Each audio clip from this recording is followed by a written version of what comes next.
People like you are labeled parasites. My brother's accusation pierced the air as I stood before him, his wife, and our mother.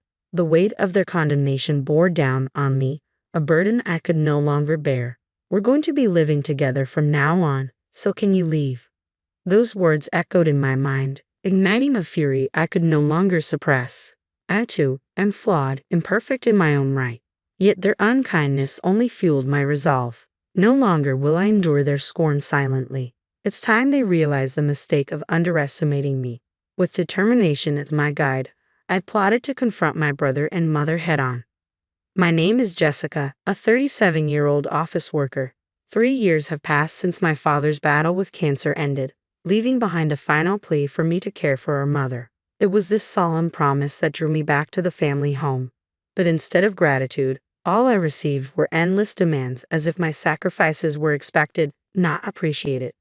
I'm heading out to grab dinner with the neighbors. Can you spare some cash? She casually tossed the request my way. Make sure you have some money ready for tomorrow. It's my friend's birthday, and I need to get a gift. Her demands seemed endless. Our vacuum cleaner is ancient. We need a new one, the latest model, she insisted, adding yet another item to the list. Each demand felt like a weight pressing down on me, her temper flaring if I dared to object. Reluctantly, I found myself acquiescing to her desires. Managing the constant stream of requests became a chore in itself.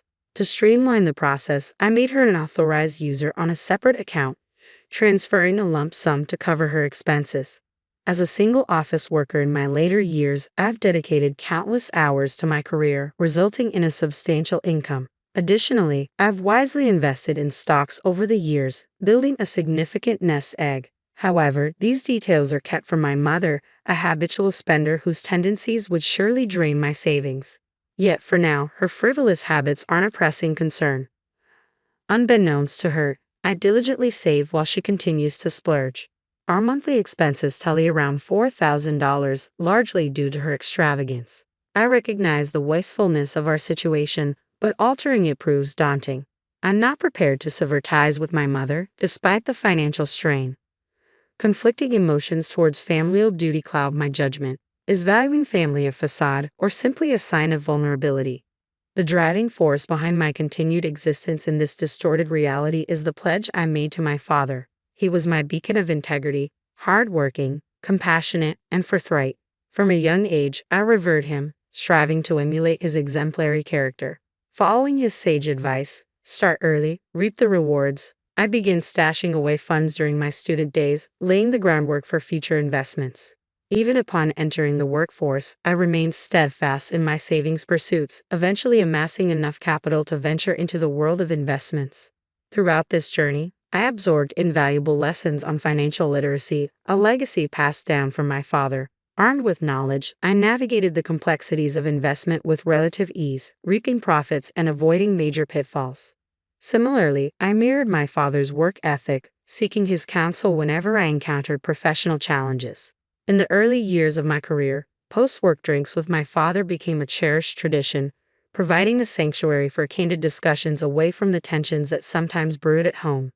While my mother's presence occasionally injected discord into our conversations, those moments shared with my father offered solace and clarity amidst life's tumult. Under my father's guidance, I flourished in my career, finding both success and a newfound sense of self-assurance. My passion for my work deepened, feeling a profound dedication to my professional pursuits. Despite remaining single, I harbored no regrets about prioritizing my career. Life unfolded in a familiar rhythm. While my mother's extravagant tendencies remained a concern, I chose to focus on my work, allowing her the freedom to indulge in her habits. Yet, amidst the demands of my job, my mother insisted on assigning household tasks, blurring the lines between work and home life. Determined to maintain equilibrium, I endeavored to balance both spheres of responsibility. Over time, I honed my domestic skills, mastering chores, and even refining my culinary talents. I viewed these endeavors optimistically, imagining they might one day serve me well in marriage.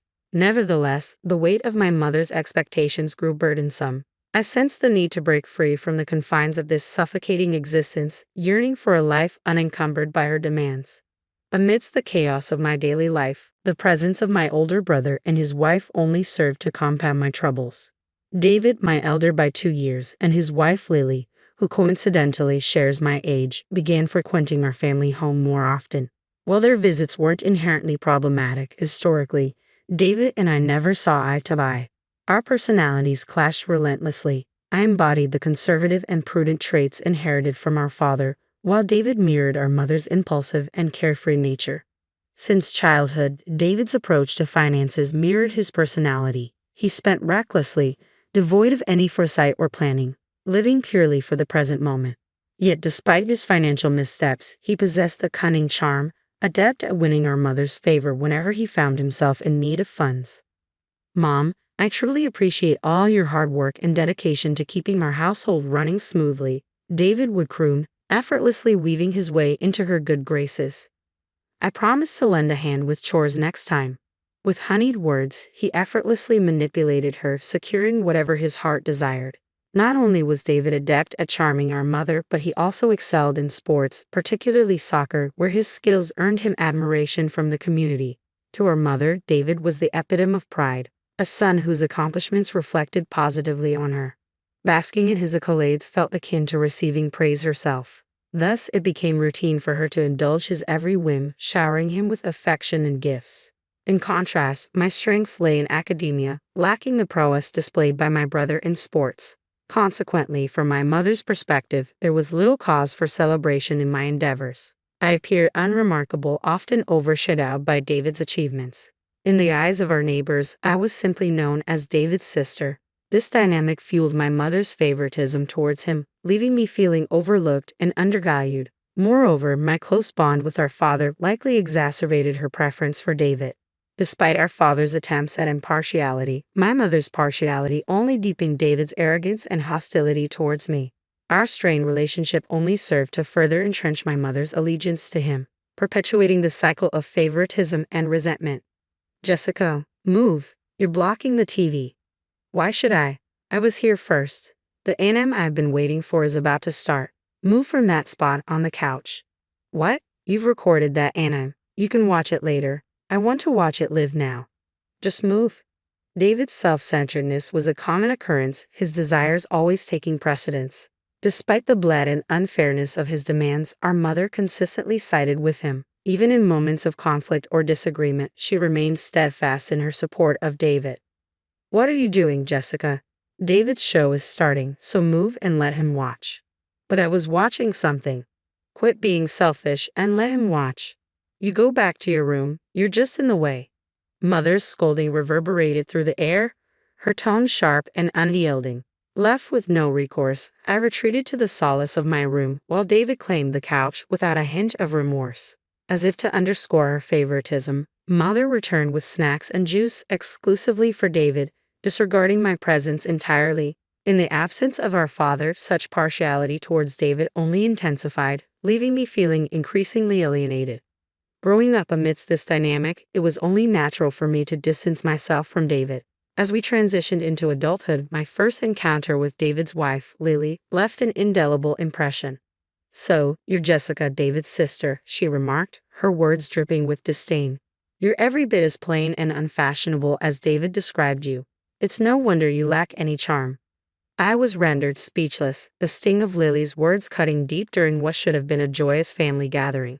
While such comments might have warranted reprimand from other family members, David and Lily appeared to revel in their cruelty, leaving me with an instant aversion towards Lily. Her disdainful remarks became a recurring theme, tarnishing even the most cherished family gatherings from New Year's celebrations to Independence Day. "Jessica, we're the same age, yet here you are, still single. Have you ever even had a boyfriend?" Lily's taunts echoed through the room, amplified by David's chuckles of agreement. "No man would ever consider someone as ordinary as you. Jessica's always been devoid of worth, with nothing to offer." They jeered in unison, their words a harsh reminder of their disdain for me.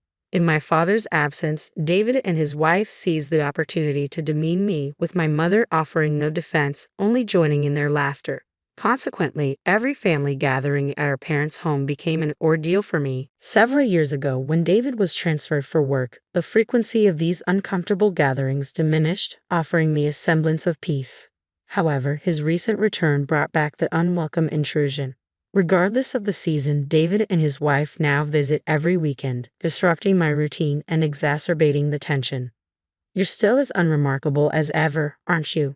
Living at home at your age. It's simply unacceptable. Did you know they call women like you parasite singles?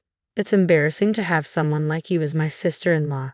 Their mocking words only adding insult to injury. David and Lily's harsh words strike a chord of truth within me. It's undeniably embarrassing. As the one who financially supports my mother's lifestyle, I find solace by retreating to my room whenever they belittle me. While they don't actively seek my company, I can't help but notice their outings with my mother. During these occasions, I hastily prepare and consume my meal before retreating to the sanctuary of my room, where I can work without much interaction with them. Yet the frequency of their visits only seems to increase with time, and each time, my mother treats them to lavish meals.